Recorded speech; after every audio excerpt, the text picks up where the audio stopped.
Hello, welcome to episode 126 of Your Ultimate Comeback. I'm your co-host, Brad, with Raquel. She is not on site. Hello. How are you? I'm good. She's up at Cal Poly watching her daughter play volleyball. It's exciting. Right. It's a big tournament, right? Right. It's their conference finals before we go to the NCAA finals. The big show. Just 2 more weeks. Nice. Yeah, exactly. Just 2 more weeks. Yeah. And they started out well, right? Yes. Yes. So I think we can pull this off. Perfect. Yep. Think good thoughts. Good thoughts. Yep. Yeah. Yeah. All right, so this is going to be a short one today, but we thought we'd do another Q&A. We got some good questions that have come in. So let's just jump in. Do it. Okay. What's the hardest part about staying healthy with a busy schedule? What's your take on that? Ooh, staying healthy with a busy schedule. Well, I think for me, the most important thing has been realizing that I cannot control everything. Yeah. And I have to kind of relinquish that. And especially when we've been traveling as much as we have for her tournaments every weekend for 9 weeks, realizing that I'm not going to be able to eat exactly the way I want to eat. I'm not going to be sleeping on my bed. I'm not going to be going to bed exactly when I want to be going to bed. It's just relinquishing that control and being okay with it. Yeah. Nice. It's been a big one for me. I think. How about for you? From what I've seen with my clientele, commonly wise, I think the hardest part is getting people to eat enough food. Oh, really? Yeah. The most common thing that I see being a detriment and holding people back is they don't eat enough because they're quote unquote too busy. And I fall into that category too. And that's one of my biggest struggles. Yeah. Yeah. So I think and I see so many people, they just start to eat more. They stabilize their blood sugar better. They have better energy. They sleep better. Mm-hmm. Body composition's easier to change. So I think from a commonality standpoint, that's one of the most common things that I see. And that's not even just hitting the protein goal. You just mean eating in general. Eating in general. Right? Most people that I work with are not anywhere near getting enough food in their systems. With how stressed they are, how hard they train, how much they accomplish, how much they're burning in a day. Right. Most people are only eating 2 meals a day, sometimes 1, and with little snacking throughout the day here and there. But when you start having coffee. Yeah, coffee in the morning, and they won't eat till 1 or 2. And then, have a small lunch, and then they'll have a big dinner, and then that leads to then a lot of snacking after dinner. But, sure. When you start totaling the macros, I do this a lot with people, is be like, wow, you're getting 1,100 calories a day, and you're 200 pounds. No wonder things aren't working. Yeah. So that's probably the most common thing that I see. Let's see, next question. What's something in fitness you used to believe that you've completely changed your mind on? I know what mine is. What's yours? Mine is that carbs are the devil. Yeah. That's what we used to be told. Yeah, I like that one. Right? Mm-hmm. What's yours? Mine's my belief around GLPs. When they okay, that is a really good one. Yeah, when they first came out, I thought it was a joke. I thought it was just, I didn't really look at them deeply. I just thought that this is just another fad, and another thing's going to end up being really damaging to people. Sure. And I'm glad that I was open-minded with them, because fast forward to today, I think it's one of the greatest tools we have. Sure. I don't particularly like how they're typically being used, but when I think they're used in a more strategic fashion, they're phenomenal. I know, I did it. Like I said, I did it for 10 weeks and fell in love with it. So now I'm at a point now where I think anybody over the age of 40 should definitely be on them. Anybody struggling with weight, inflammation, all that stuff, I think they're really, really a really powerful tool that I wish more people would use strategically. I agree. Yeah. Let's see. Here's a funny. Should I prioritize strength or cardio if I can only do one?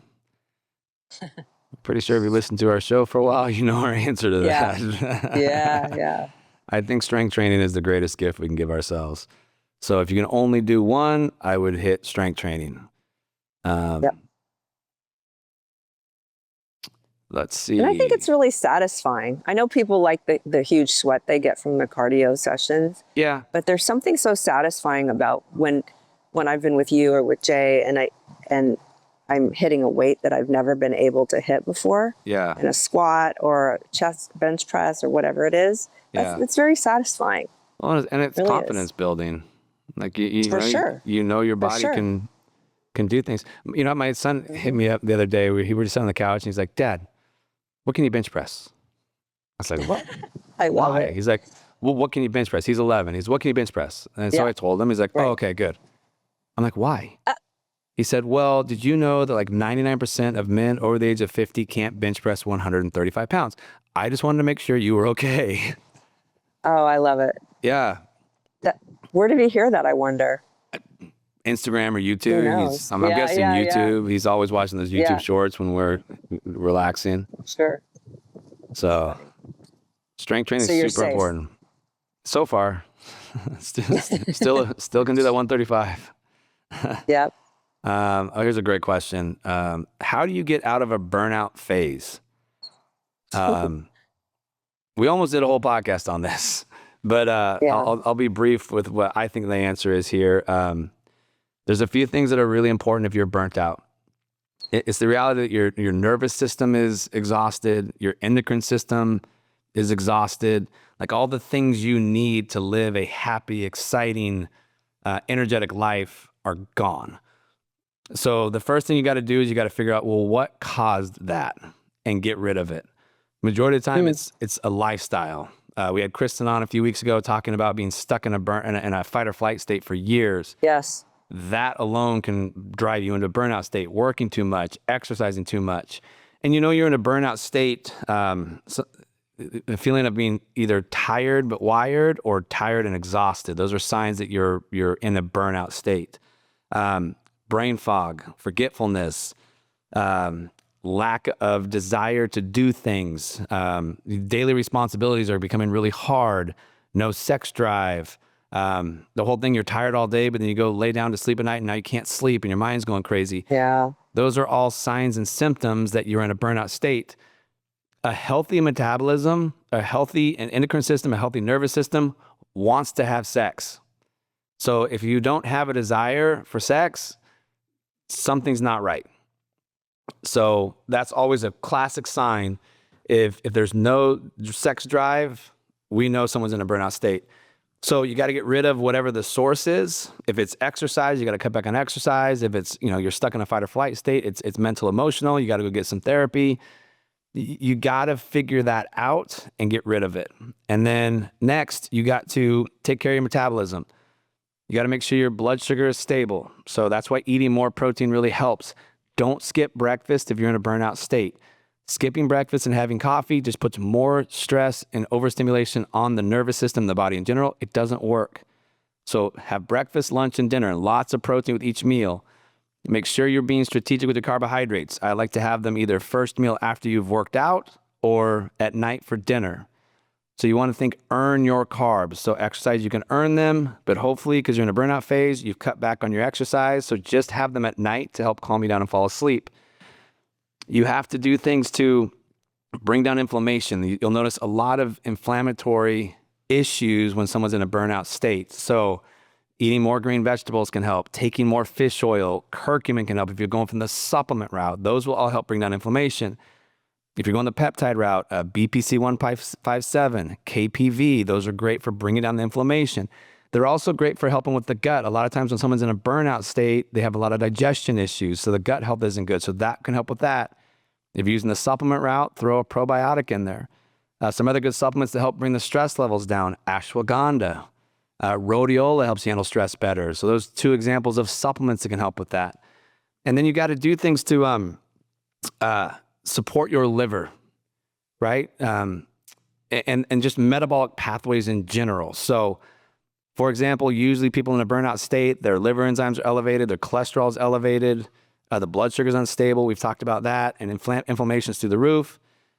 So this is where I really like GLPs. I really like especially retatrutide for people in a burnout state because it helps clean up the liver. It helps bring down cholesterol, helps with the blood sugar, helps with inflammation.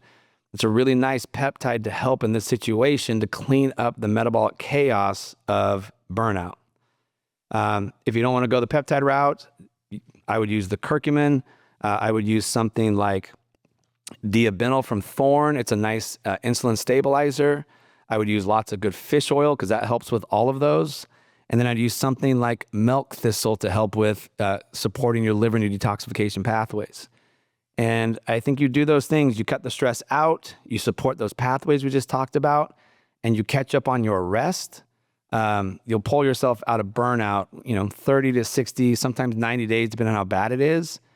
As long as during your recovery period, you're not abusing exercise, because that'll just negate the results that come from it. But it does take some time.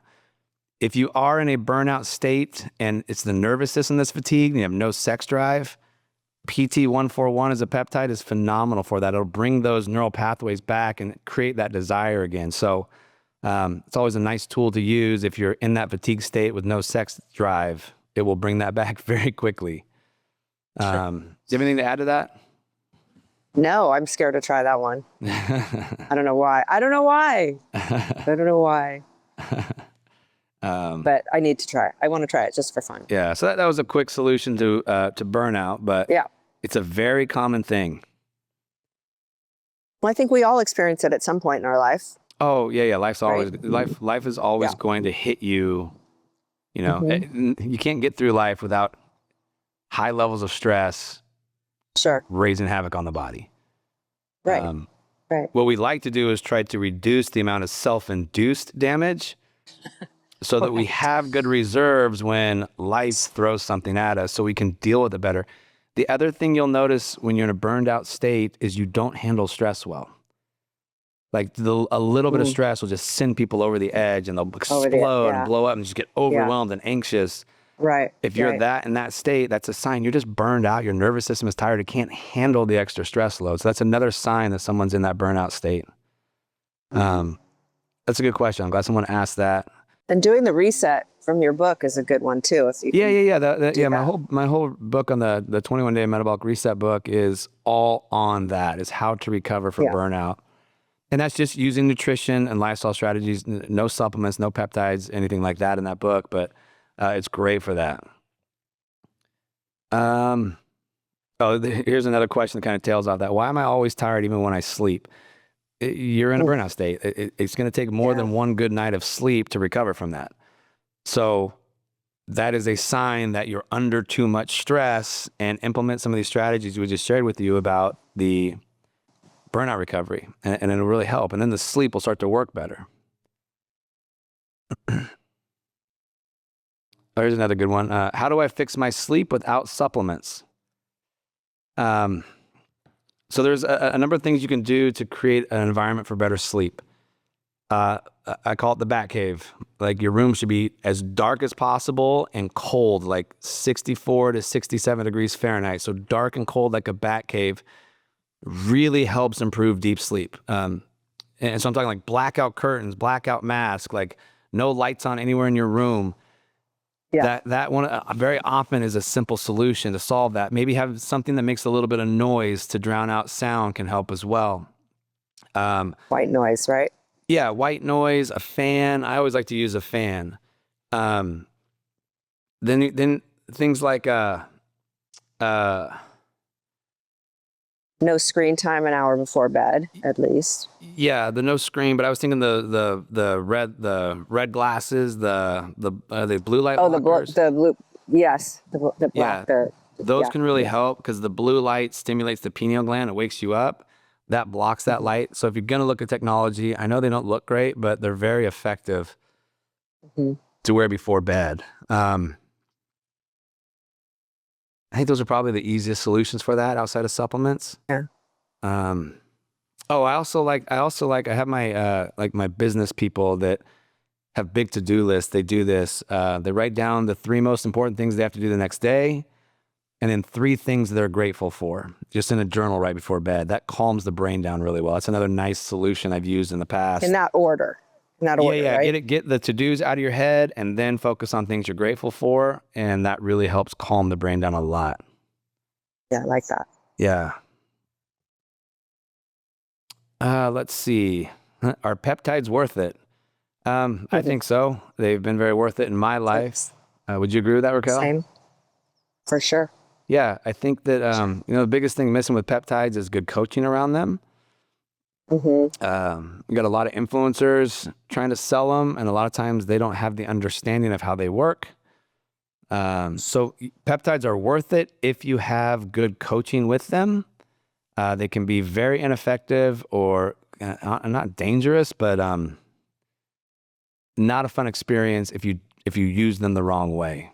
I really don't think they're quote unquote dangerous, but they can create negative symptoms for sure if they're used the wrong way that aren't fun to deal with. But I think used the right way, and you don't need to be on 5 to 15 of them all at once.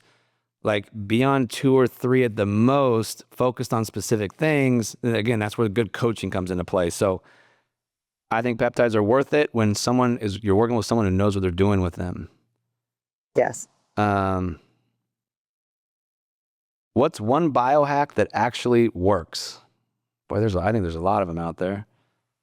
What's one biohack you like that you think works? Oh gosh. I do like red light therapy. Yeah? I do. I have a red light mat that I lay on. What do you like about it? I've never had much success with that. You know what? I don't know if it's total placebo effect for me. A lot of this stuff could be, but I feel like I do feel more calm, and it's allegedly helping with inflammation of the body, and when you have pain or soreness, that it can help with that as well.